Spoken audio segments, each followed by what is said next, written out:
मोहल्ले की कुछ रंडियां, कुछ लाइलम छोकरियां, तवज्जा की भूखी कुछ टोलियां, गैर मुल्की एजेंडों पर पलने वाली मक्कार औरतें, गैर मुल्की एजेंडों पर पलने वाली कुछ मक्कार औरतें जो प्ले कार्ड उठाकर औरत के हकूक के नाम पर अपने तान और बदन में लगी आग को हक नस्वा का नाम दे रही है, हकूक नस्वा का नाम दे रही है।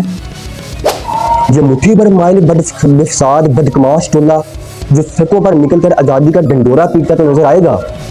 वल्लाह अगर कोई गैरतमंद मर्द या बाह या औरत इनके उठाए हुए बेहुदा प्ले कार्ड, इनके इश्तियाल अंगेज लिबास और बेहुदा नारों की तरफ एक बार नजर दुरा लें तो घिन और कराहत के मारे नजरें फेरने पर मजबूर हो जाए।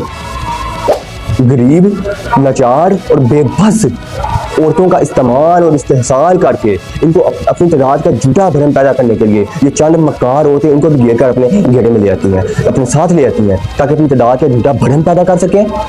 ये मुट्ठी भर टोला सड़कों पर आकर हुकूक की दहाई देता तो नजर आएगा, लेकिन आपने कभी इनको किसी मजलूम देहाती औरत के लिए थानों के बाहर सोते हुए नहीं देखा होगा, किसी मजलूमा के लिए लड़ते हुए नहीं देखा होगा, किसी मजलूम औरत के लिए लड़ते हुए नहीं देखा होगा, सबसे बड़ी मजलूमा आफिया सिद्दीकी के लिए आवाज उठाते हुए नहीं देखा होगा, जिसको इतने साल हो गए हैं गैर कानूनी तरीके से वो अमेरिका की जेल में बंद है।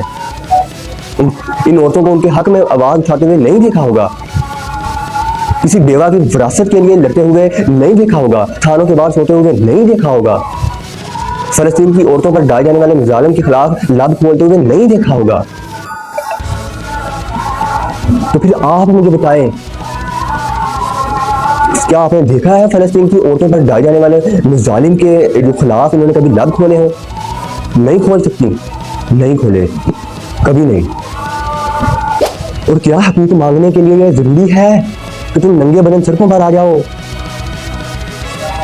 खल्लरबाजी करो, बेहुदा प्ले कार्ड उठा लाओ, मजहब और मुकद्दस शख्सियात के खिलाफ ओल फोल बको? तुम्हें हरगिज़ इस चीज़ की इजाज़त नहीं दी जाएगी, हरगिज़ इजाज़त नहीं दी जाएगी इस चीज़ की।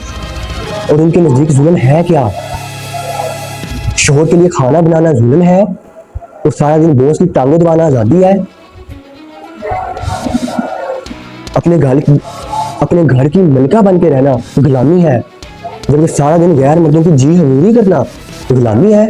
बस यही है इनका जुल्म, यही जुल्म है जो इन पर हो रहा है, यही है इनका जुल्म, ये हकूक है जो इनको चाहिए। इनके नजदीक मर्द जालिम है, मगर इन्हीं औरतों पर जब इनकी नुमाइश पर सड़कों पर उंगली उठाई जाती है, इनको इन्हीं मर्दों की पुलिस जो है इनकी सिक्योरिटी याद आ जाती है, इनकी नफरी याद आ जाती है, सिक्योरिटी याद आ जाती है। या मुनाफिकत तेरा आसरा, या मुनाफिकत तेरा आसरा। हाँ खबरदार, अगर किसी लिबरल या फेमिनिस्ट ने मुझे अखलाकियात का दर्स देने की जरूरत की, तुम गंद मचाओ, फहाशी फैलाओ, माशरे की बुनियादें खोखली करके रख दो, तो ये तुम्हारा हक है। फाशी और बदनवाली तुम्हारा हक है, तुम्हारी आज़ादी है। अगर हम कुछ कह दें तो तुम्हें इखलाकियात याद आ जाती है, और तुम्हें चढ़ा है बराबरी का नशा। बराबरी होती है, इसमें यह नहीं होगा कि नारा बराबरी वाला हो और काम रंडियों वाला हो।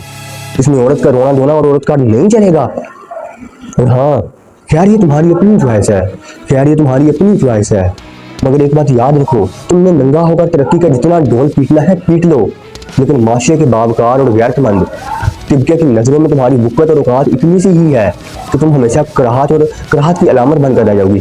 लोग तुमसे गिन खाएंगे, गैरतमंद मर्द या बाह्या औरत तुम पर दस नहीं गिन खाएंगे, गिन आएगा उनको तुम पर। तो आज की वीडियो में हमने कुछ तल्ख अल्फाज भी इस्तेमाल किए हैं जो इस्तेमाल करना जरूरी था। अगर ऐसे अल्फाज इस्तेमाल ना किए जाएं तो इनकी औकात याद दिलाना बहुत जरूरी होता है। तो उम्मीद करते हैं वीडियो अच्छी लगी होगी। इसमें मकसद किसी की दिल आज़ारी नहीं है, मकसद सिर्फ किसी स्पेसिफिक तबके को भी टारगेट करना नहीं है, मकसद बुराई के खिलाफ आवाज़ उठाना है मेरा मकसद। थैंक यू, अल्लाह हाफिज़।